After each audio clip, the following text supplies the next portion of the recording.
Oke, selamat malam teman-teman. Ada yang kenal ini siapa saya ini? Siapa? Nama lengkapnya dong. Kalimat Sada ya. Bukan yang kemarin namanya. Bukan AVS ya. Jadi saya apresiasi dulu ya ke sahabat saya, Timothy. Saya jujur terus terang nggak pernah punya sahabat ya. Seumur hidup saya bisa di cross check di istri saya. Baru kali ini saya berteman ya dengan seorang yang mana saya cocok ya dari semuanya. Karena selama ini saya nggak pernah punya teman. Punya teman satu tiba-tiba ya, yaitu si Timothy ini. Jadi saya juga apresiasi ke beliau, karena saya juga setuju yang disampaikan Bro Andrew. Kalau jadi Timothy itu terlalu impossible. Tapi kalau kalian jadi AVS itu masih mungkin.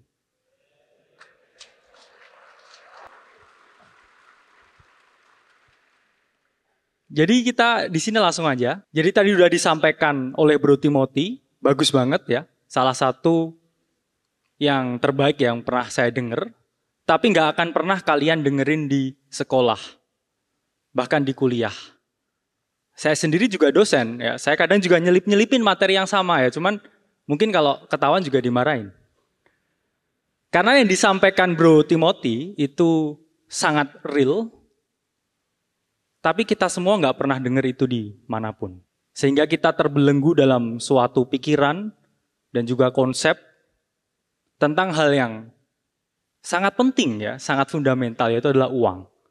Dan di sini kita akan menjelaskan kenapa Bitcoin dan juga kripto, dan kenapa saat terbaik kalian untuk berinvestasi di kripto, itu adalah detik ini juga. Jadi kita akan masuk ya, Crypto Market Outlook 2024.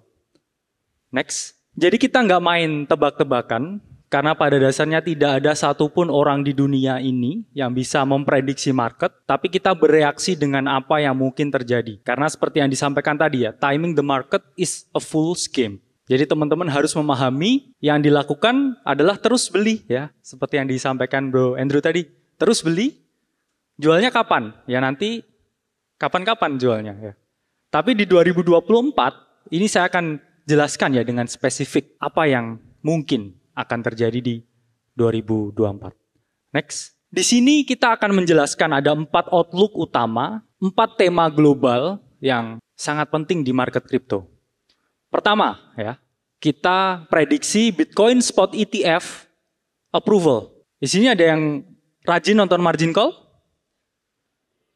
Yang nggak angkat tangan ya, exitnya di sana ya.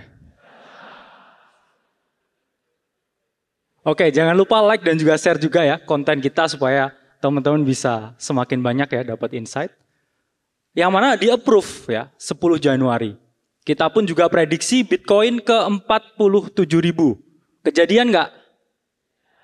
Berapa bulan yang lalu kita ngomongnya? 3 bulan yang lalu ya, oke.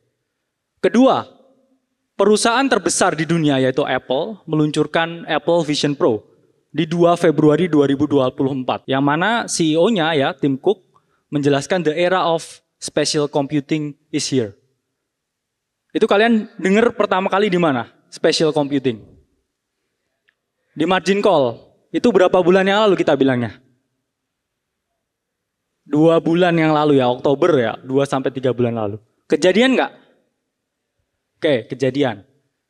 Kemudian ketiga, kita ada Bitcoin halving yang takes place ya. Takes time di 22 April 2024 dan terakhir adalah pemilu di US di 5 November 2024. Next. Sebenarnya apa itu ETF ya? Jadi sebenarnya paling gampangnya ETF itu adalah suatu instrumen yang mempermudah semua orang ya, quotes on quotes semua orang untuk berinvestasi di Bitcoin tanpa memiliki Bitcoin. Jadi yang disampaikan Bro Timothy tadi sesuai ya. Jadi para quotes on quotes ya, boomer ya. Ini yang punya duit. Jadi mereka ini adalah target utama ya.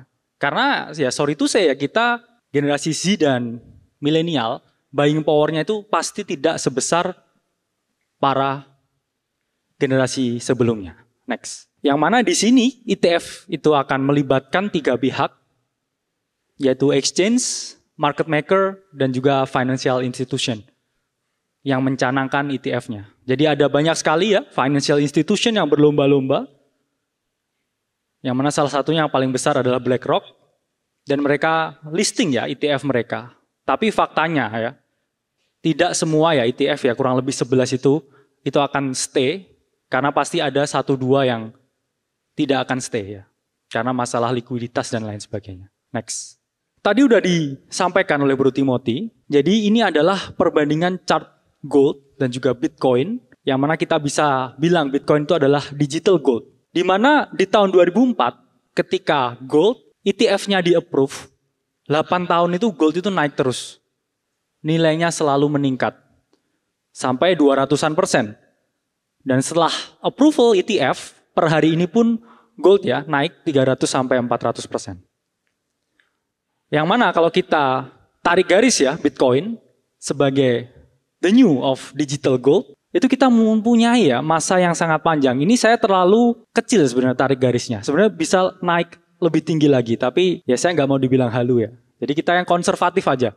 Jadi gains-nya dari gold itu saya copy paste di kanan sesuai dengan geometrik. Yang mana secara geometrik ya, 400.000 Bitcoin itu will likely to happen. It's pasti ya, cuman matter kapan aja. Pasti. Kalau kita bandingkan Bitcoin dengan gold. Next. Yang teman-teman lihat di sini, ini adalah berbagai aset dan juga berbagai sektor setelah ETF approval mereka. Jadi 35% aset di dalam US itu adalah ETF. Yang mana kalau kita lihat, harga minyak naik 190% setelah ETF. Industri aeroplane naik 402% setelah ETF approval. Agrikultur naik 242%. Bond naik 18%. Telekomunikasi naik 181%. Dan properti naik 357%. Lalu apa yang membuat kita berpikir kalau Bitcoin ini nggak bisa naik? Dan seluruh ekosistem yang ada, yaitu altcoin juga. Sehingga kita berpaku saja pada tesis ini. Memang pada dasarnya ETF ini tidak sesuai dengan harapan dari Satoshi Nakamoto. Namun kalau kita lihat dampak positifnya jauh lebih banyak daripada ideologi awal kripto.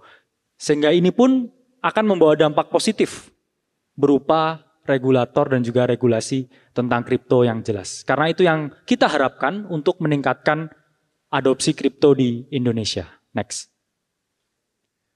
Lalu kira-kira ya sentimennya ini ada di mana? Oke, next. Jadi menurut riset yang kami lakukan, menurut riset yang dilakukan oleh Akademi Kripto, ini chart ya, Dow teori ya, antara bull market dan juga bear market. Kali ini kita itu ada di antara ya, public participation ya, dan accumulation phase. Di mana para institusi, ini mereka itu nggak beli sekarang, mereka pada dasarnya itu udah beli ya, ketika akhir 2022 ya, awal 2023. Sekarang mereka sedang introduce ke market. Karena quotes on quotes ya, mereka udah punya barang. Smart money itu nggak mungkin akumulasi ya ketika harganya tuh udah terbang. Ketika kalian lihat di media berbagai industri besar, berbagai pemain besar, itu sudah mulai bullish ke kripto, yaitu sebenarnya mereka ingin atensi dari kita. Yang mana kita di sini pasti ya literal terhadap kripto, literasinya itu tinggi. Tapi mungkin belum orang tua kita, belum saudara kita, belum tetangga kita. Sehingga kita masih di fase antara akumulasi dan partisipasi publik. Lalu apa yang membuat kita yakin bahwa kita masih dalam fase transisi ke partisipasi publik? Kalau kita lihat data ya di sini, ini adalah data traffic Wikipedia tentang kripto. Jadi keyword kripto di Wikipedia yang mana banyak penelitian dan juga riset menyebutkan bahwa Wikipedia itu merupakan platform nomor 1 tempat masyarakat awam melakukan riset kripto. Ini sangat jauh ya kita bandingkan dengan 2018 peak-nya ya, sampai jutaan orang search keyword kripto dan Bitcoin. Ethereum, Cardano di Wikipedia. 2021 peaknya, ya kita lihat sendiri, chartnya peaking. Dan sekarang per hari ini, detik ini juga, masih sedikit sekali orang yang search crypto, Bitcoin, dan semua teman-temannya itu di Wikipedia. Tandanya apa? Atensi publik belum ke sini ya. Teman-temanmu SMA ya, teman-temanmu main mobil dan sebagainya itu masih belum tahu ya kalau ada Bitcoin. Dan Bitcoin ini mempunyai banyak katalis bullish di tahun 2024. Jadi nafas kita masih panjang ya secara sentimen. Lalu views di YouTube ya tentang topik kripto itu pun juga masih sangat sedikit ketika kita bandingkan dengan bull market sebelumnya. Di mana ketika atensi publik itu sudah terjadi, yang terjadi adalah orang dalam fase euforia. Kripto. Kamu akan mendengar kripto dimanapun. Sekarang secara sentimen ini masih belum. Tapi itu yang akan dibuat akademi kripto ya. Jadi kita memfomokan semua orang Indonesia tentang kripto. Setuju ya?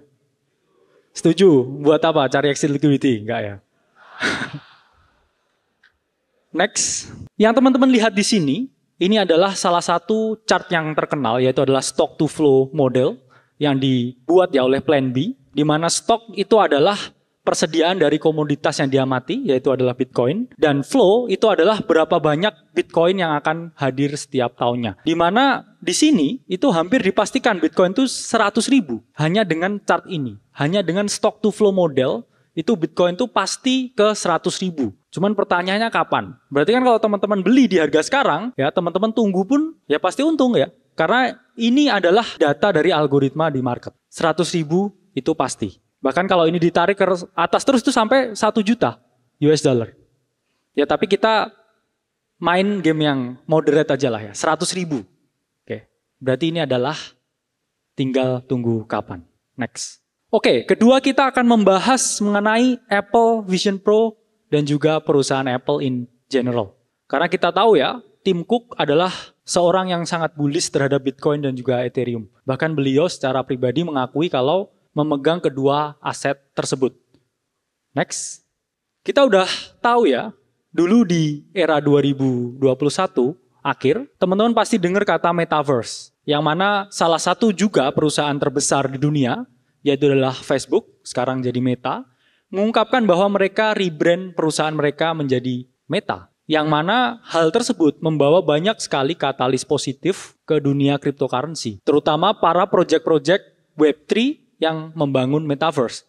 Kalau kita lihat ya, Facebook perusahaan dengan market cap 950 miliar. Dan kita lihat impact yang diberikan selama 3-6 bulan ke market crypto. Di mana berbagai project-project altcoin yaitu naik puluhan, ratusan, bahkan ribuan kali lipat. Dengan logika yang sama, Apple perusahaan yang mana size-nya itu 3 kalinya dari Meta. Yang mana kita pakai setiap hari. Semua masyarakat di dunia itu menggunakan produk Apple. Apa ini nggak bisa 3 kali lebih gede efek yang diberikan ke market crypto? Dengan logika ini, ya pasti. Pertumbuhan industri special computing yang berbasis blockchain atau Web3 special computing projects itu akan moncer di tahun 2024. Next. Karena kita nggak bisa memungkiri pada endingnya semua itu akan Web3. Kita sudah tahu Web 1, Web 2, dan juga Web 3. Yang mana Web 1 yaitu hanya komunikasi satu arah. Web 2 kayak Instagram, kamu bisa edit, kamu bisa posting.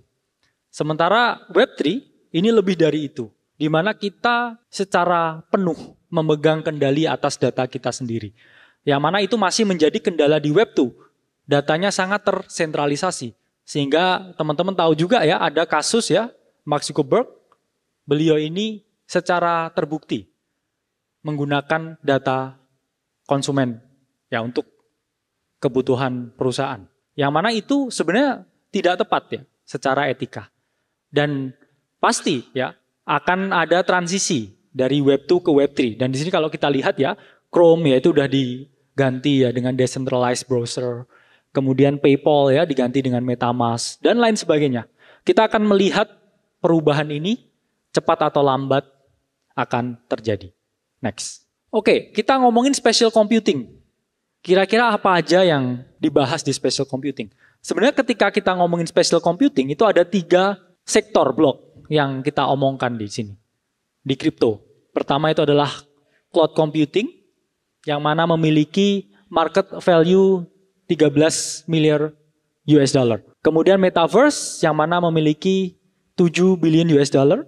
Dan GameFi, yang paling populer yaitu 46 billion US dollar. Next. Ini adalah data proyeksi pertumbuhan industri cloud computing di dunia. Di mana diramalkan ya tahun 2030 industri ini akan bernilai 1,6 billion. Yang mana kalau kita lihat ya, ini kenaikannya akan sangat tinggi ya, 1.600 billion. Global valuation saat ini itu adalah 615 billion. Yang mana Web3 cloud computing itu hanya 13 billion. Sehingga kita mikir gini aja, seandainya terjadi 10% absorpsi, ya, penyerapan dari Web2 spatial computing berpindah formatnya jadi Web3 spatial computing cloud computing, itu akan memberikan impact sampai 470% secara value. Berarti sektor cloud computing di kripto itu ada kemungkinan naik ya 4 sampai 5 kali. Next. Di sini adalah sektor metaverse yang mana sampai tahun 2030 yaitu diramalkan value-nya sampai 500 miliar US dollar. Yang mana metaverse ini sangat berkaitan sekali dengan Web3. Ada Mana ya, ada Sandbox, ada Axie Infinity. Dan ketika terjadi ya absorption yang sampai 50%, ini pun juga diramalkan naik sampai 5 kali lipat sektor ini. Karena blockchain dan juga Web3 itu adalah suatu tuntutan, suatu kebutuhan. Yang mana para pemain besar ini udah main di sini. Bahkan di tahun 2021 kita tahu GameFi itu sampai ratusan miliar US dollar yang digelontorkan ke GameFi. Jadi game on Web3. Next. Dan yang terakhir ya yang kita omongin ini adalah GameFi. Yang mana ini adalah sektor yang bernilai tinggi ya. Dimana ketika terjadi 50% absorpsi, ini akan membawa kenaikan sampai 3 kali lipat di GameFi. Lalu kira-kira ya secara teknikal ya, saya kan tukang tarik-tarik garis gitu ya. Gimana ini? Apakah berbagai tesis indah ini juga didukung oleh tarik-tarik garis? Next. Pertama kita akan ngomongkan ya, the dollar index ya, atau DXY. Yang mana ada potensi koreksi di XY selama tahun 2024 sampai 2025. Jadi ada potensi di XY mengunjungi ya trendline majornya di monthly time frame yang mana akan membawa penurunan ya 5% di dollar index. Sehingga sesuai dengan timeline kita bullish di tahun 2024 dan 2025 untuk semua aset investasi terutamanya cryptocurrency.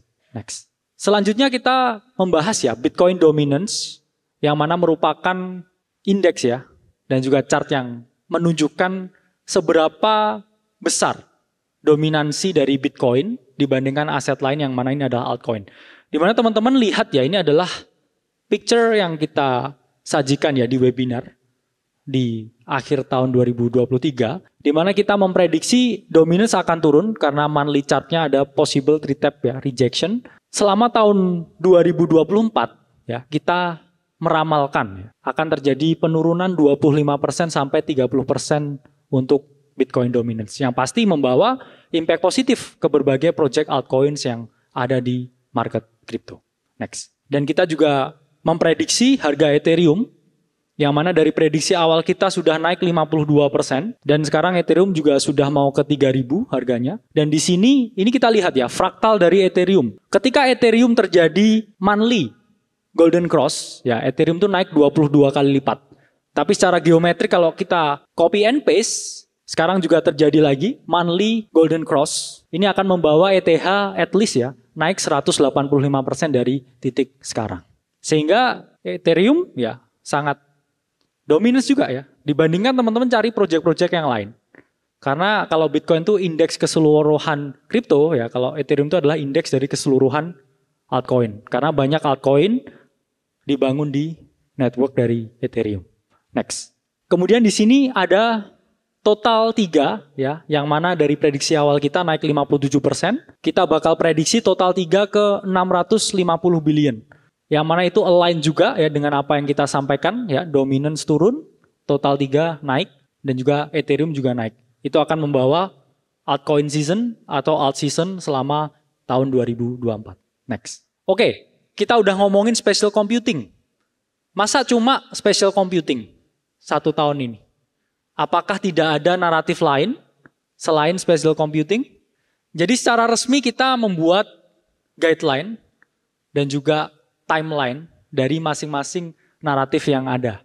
Pertama, kita jelas ya, spatial computing udah happen. Ini kita ngomong dari 3 bulan yang lalu. Dan sekarang kejadian ya.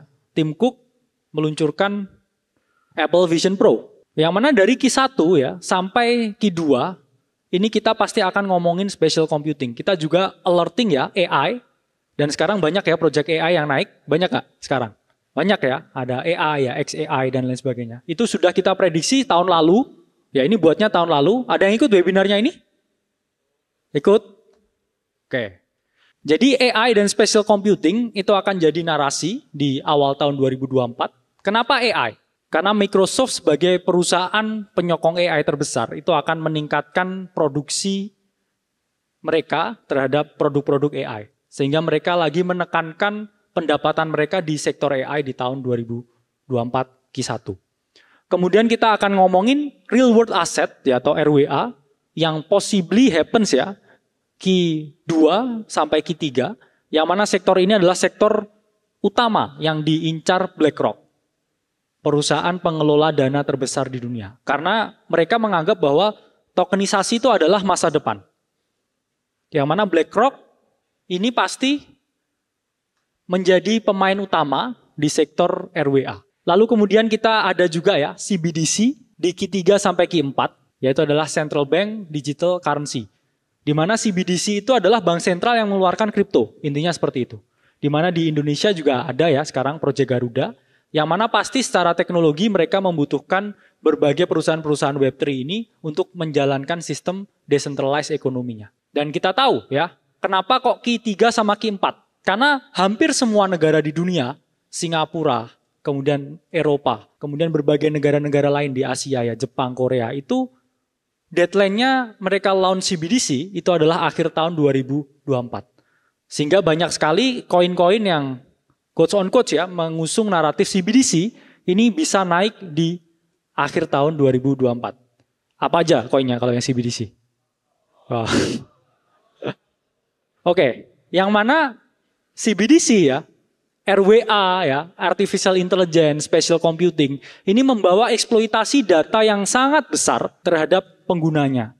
Karena mau nggak mau data kita tuh diolah setiap hari. Informasi yang kita sampaikan di handphone kita, itu secara privasi, ini bukan punya kita. Sehingga itu akan membawa narasi baru, yaitu adalah privacy dan cyber security. Karena mungkin terjadi banyak sekali exploit data, pemanfaatan data yang tidak bijak dan tidak sesuai dengan etika, sehingga banyak yang tereksploit datanya. Bahkan yang paling buruk ya, eksploitasi di bidang finansial. Misalkan akun kita terhack ya, dan kita kehilangan semua kripto kita. Sehingga privacy dan juga cyber security ini juga akan menjadi katalis di tahun 2024 secara naratif altcoin yang mana akan membawa juga ya, banyak likuiditas dari luar ke dalam protokol kripto. Lalu gimana saya atur portofolio ya? Karena ini menjadi pertanyaan yang sangat sering ditanyakan. Saya gimana ini? Yang jelas jangan all in ya. Nanti all in ya di diskusi umum, diskusi member ya. Bang masih aman gak bang? Bang kira-kira Sora aman gak bang? Ya dari ini bang ini udah naik 6x bang. Menurut abang gimana? Gitu. Ya saya nggak naik motor ya ke sini ya. Yang abang-abangan ya. Next. Ini chart yang menarik ya. Yaitu adalah prosentase risiko dan juga return. Sebenarnya semakin banyak koin yang kalian investasikan, aset yang kalian investasikan, risikonya tuh hampir nggak ada. Tapi keuntungannya juga hampir nggak ada, ya nggak? Coba kalian beli 100 koin ya. Punya uang 100 juta, kalian beli 1 juta, 1 juta, 1 juta. Ya. At some point satu itu pasti ada yang top gainer besok. Tapi 1% ya dari total portofolium itu naik berkali-kali pun secara total portofoliomu juga cuma naik 5-6%. Even dia naik 5-6 kali. Sehingga yang lebih moderat ya, berinvestasi pada 5-10 koin. Ini resikonya moderat, risknya juga moderat. Returnnya juga moderat. Lalu kalau kita cuma berinvestasi pada satu koin, itu resikonya sangat tinggi, tapi keuntungannya juga sangat tinggi. Sama aja kalau kamu all in beli render gitu. Sore. Ya naik 10-20 kali lipat. Portofoliomu secara total naiknya 20 kali lipat. Tapi apakah itu strategi yang baik? Itu strategi yang sangat berisiko. Next. Jadi kita selalu mengungkapkan kalau teman-teman ini memang altcoin hunter ya, suka berinvestasi, ya kita sarankan selalu menggunakan atau berinvestasi ya pada uang yang dingin. Dan yang diinvestasikan ya paling ideal itu 5 dalam satu naratif. Misalkan special computing, kamu berinvestasi ke 5 koin. 2 koin itu harus yang besar. Kenapa? Karena downside-nya dan juga risk-nya yaitu relatif terkontrol daripada para wildcards ini. Wildcards ini bisa naik berkali-kali lipat. Tapi ketika itu tidak naik, ya kalian pasti di cover oleh big caps, 2 big caps ini. Sehingga kita tidak pernah menyarankan untuk ke medium caps, ya yang 300-500 ya juta US dollar market cap-nya. Karena itu downside-nya itu sama dengan wildcard, tapi kenaikannya itu nggak setinggi wildcard. Kenaikannya hanya mirip ya dengan koin-koin yang high cap. Jadi 2 di big cap, ya 3 di low cap, low to micro cap. Next. Lalu ada suatu istilah ya, buat satu orang yang cuma berinvestasi ke satu koin, yaitu adalah idiosyncratic ya. Jadi yang all in Sora semua itu ya, iya idiosyncratic ya.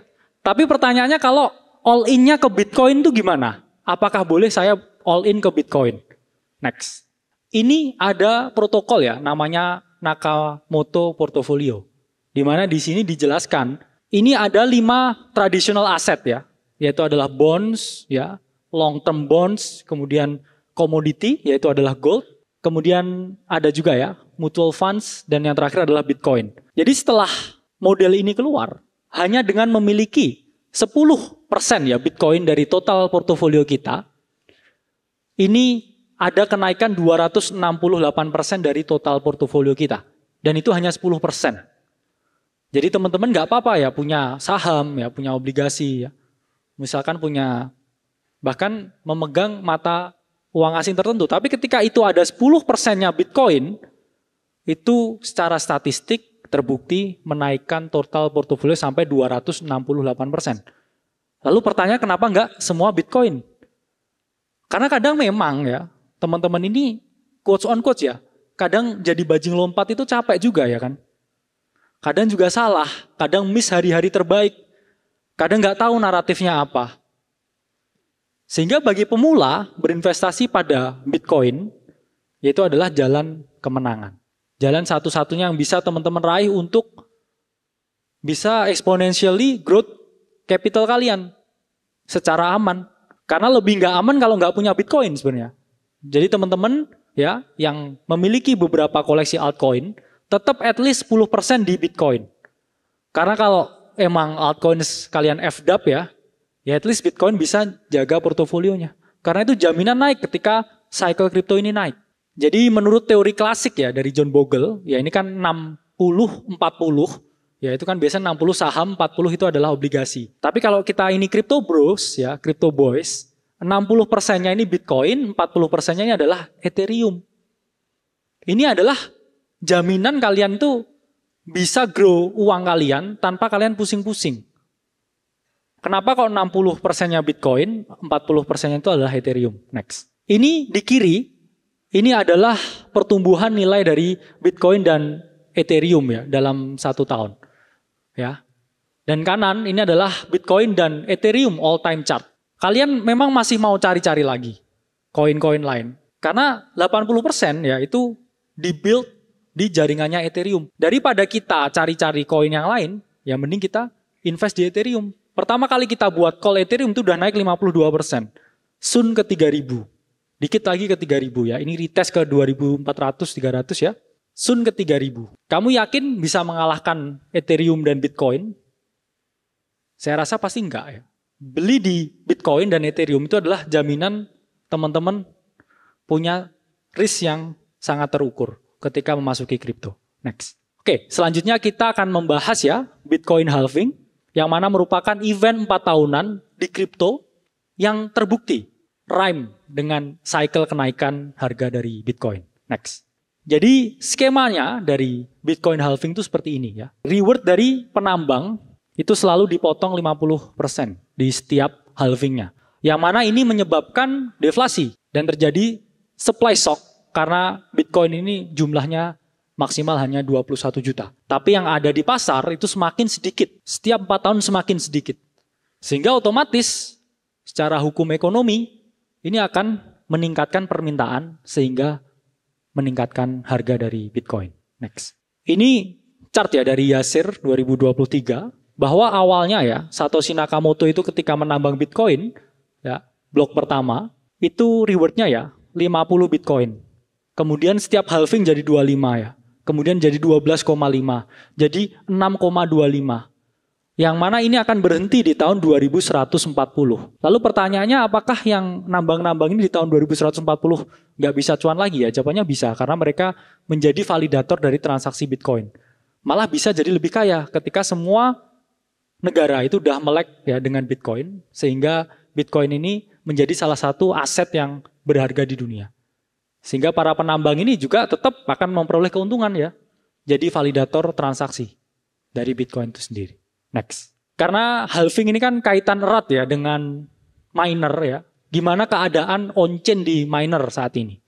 Apakah mereka sell the news ya dengan ETF ini? Nyatanya kemarin juga pressure sellingnya itu juga kecil. Dan Bitcoin pun sekarang juga sedang terkonsolidasi.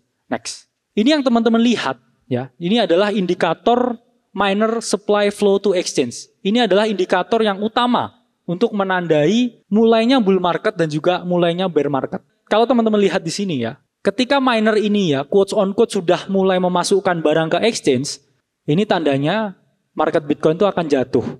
Ya, sama seperti yang teman-teman lihat ya di sini ya. 14 Januari ya, miner flow to exchange gede ya, Bitcoin turun.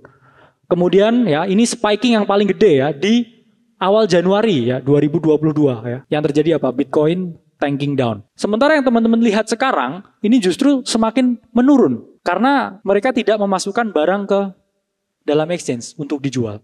Sehingga nafas kita masih panjang, ya karena para miner ini jelas memiliki banyak sekali persediaan Bitcoin yang siap dilepas di pasar. Dan sampai sekarang, ini masih sedikit dari miner yang masuk ke exchange. Sehingga kita masih bisa bernafas lega, karena ada potensi untuk kenaikan Bitcoin bahkan di harga saat ini. Next. Ini adalah kumulatif revenue dari miners yang tadi juga dijelaskan ya oleh Bro Timothy, yang mana sekarang ya thermocap ini masih sangat di batas bawah. Yang mana kita harus pasang siaga ya kalau thermocap ini ada di rentang 40. Sekarang masih di rentang 20. Jadi revenue-nya dari miner ya ini masih belum tinggi, sehingga mereka tuh nggak lepas. Ya secara logika aja. Mereka lepas kalau udah untung. Mereka lepas kalau harganya mahal. Kalau memang belum mahal, masih murah ya, jangan dilepas dulu. Itulah kenapa mereka masih nge-hold sekarang. Karena data dari thermocap, ya ini masih under 20. Ya bahkan dulu pernah spiking ya sampai 70 ya. Sekarang ini masih di rentang 20. Sehingga nafas kita masih panjang ya, karena para miner ini mempunyai pandangan jangka panjang ya terhadap Bitcoin.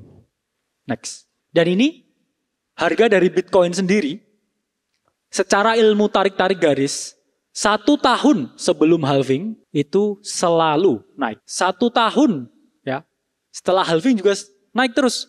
Sebelum halving naik terus, setelah halving naik terus. Dan kita akan halving ya, 2-3 bulan lagi. Sehingga secara probabilitas, Bitcoin ini kalau cuma dibeli aja sama tidur terus, itu posibilitas naiknya itu lebih tinggi daripada turun. Secara data, dari semua cycle yang ada. Jadi apakah kita percaya cycle atau percaya yang lain? Ya harus percaya dengan ini. Karena ini sudah terbukti secara siklus, selalu ada kenaikan. Setahun sebelum dan setahun sesudah. Next. Ini adalah chart ya dari diminishing return dari setiap halving, di mana Bitcoin itu nggak bisa naiknya itu nggak seliar halving yang pertama. Kenapa? Ya karena kapitalisasi pasarnya sudah besar dan juga rewardnya udah berbeda dari setiap cycle. Sehingga teori dari diminishing return ini menjelaskan kalau kenaikan harga Bitcoin itu makin lama sebenarnya makin kecil, tapi cycle-nya ini menjadi semakin panjang. Sehingga dapat dilihat seperti ini, kita akan memiliki cycle yang lebih panjang. Bahkan sekarang pun memprediksi cycle-nya pun banyak yang salah ya, karena sebenarnya secara kuantitatif, itu harusnya di tahun 2022 itu justru naik gila-gilaan. Tapi yang terjadi justru kita koreksi ya sampai 70% yang lebih ya untuk Bitcoin di tahun 2022. Sehingga sudah terjadi anomali di siklusnya. Karena return-nya ini semakin lama itu semakin menurun dan cycle-nya itu menjadi semakin panjang. Next. Dan ini juga yang sama disampaikan Bro Timothy tadi ya. Jadi ini adalah hodl waves.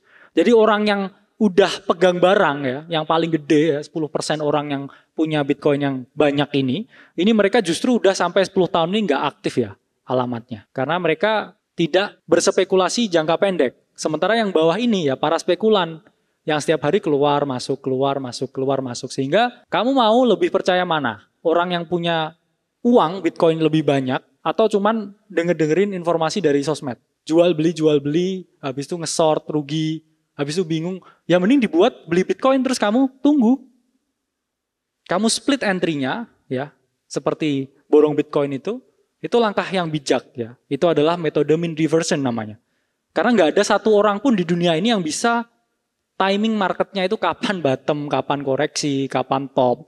Sehingga secara kumulatif dalam jangka panjang ini selalu naik. Berarti langkah yang paling benar yaitu adalah selalu beli.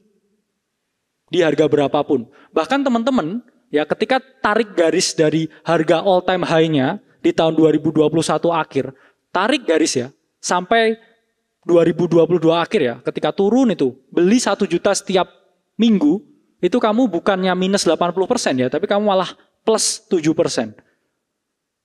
Karena selalu harganya itu seperti ini ya, kamu beli terus ya, suatu saat akan semakin seperti ini. Kamu belinya di sini atau di sini, it doesn't matter. Karena dalam jangka panjang itu selalu naik. Next. Dan yang terakhir ya kita akan membahas ya US election ya atau pemilu yang mana ini juga penting sekali dengan cycle market dan juga cycle Bitcoin karena ada dua hal yaitu adalah liquidity dan juga regulation. Next. Oke, kita ngomongin liquidity dulu. Data menunjukkan bahwa jumlah uang itu selalu naik, uang yang beredar. Dan yang paling ekstrim, uang yang beredar ketika menjelang pemilu. Bukan hanya di Indonesia ya, tapi di Amerika, di semua dunia. Karena demokrasi itu pasti membutuhkan biaya. Begitupun di Amerika.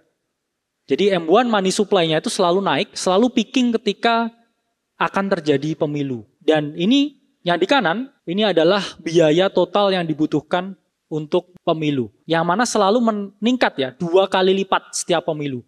Jadi pemilunya ini calonnya tetap 2 ya, tapi biayanya naik 2 kali ya kalau di Amerika ya. Naik terus. Jadi mau nggak mau ya, ini kita melihat likuiditas yang sangat besar di negara US. Next. Nah, ini chart yang menunjukkan harga Bitcoin sebelum dan juga sesudah pemilu di US. Di mana ketika Obama terpilih dulu ya, Bitcoin ini naik 10.324%. Ketika Donald Trump terpilih, Bitcoin ini naik 2.586%. Ketika pemilu US tahun 2012, harga Bitcoin itu cuma $11. Kemudian pemilu tahun 2016, harga Bitcoin itu cuma $710. Tahun 2020 pemilu, Bitcoin ini harganya $15.000 dan sekarang harganya $29.000. Sesuai pattern ini, ya kita akan mengalami kenaikan menjelang dan juga setelah dari pemilu di Amerika. Next. Ya, ini kita charting sendiri ya. Jadi sebelum pemilu dan setelah pemilu itu harga itu selalu naik. 1 tahun sebelum pemilu di Amerika, harga Bitcoin mengalami kenaikan. Dan 1 tahun setelah pemilu, harga Bitcoin itu juga mengalami kenaikan. Sama seperti halving. Kenapa cycle-nya ini, siklusnya ini selalu berulang. Dan di tahun ini ya kita halving juga dan juga pemilu di Amerika. Jadi hal ini bukan suatu kebetulan, tapi ini adalah suatu pola yang berirama di setiap siklusnya. Next. Kita tadi udah ngomongin liquidity ya, sekarang kita ngomongin regulation. Bahwa ini ada riset ya yang dikemukakan ya oleh Philip Senner, di mana ada hubungan yang kuat dan saling berpengaruh antara regulasi dengan adopsi kripto di semua dunia. Yang mana ketika regulasi ini semakin jelas, ya otomatis adopsi kripto itu juga meningkat. Bahkan di level yang paling ekstrim, ini mungkin ya Bitcoin ini bisa dijadikan untuk micro lending.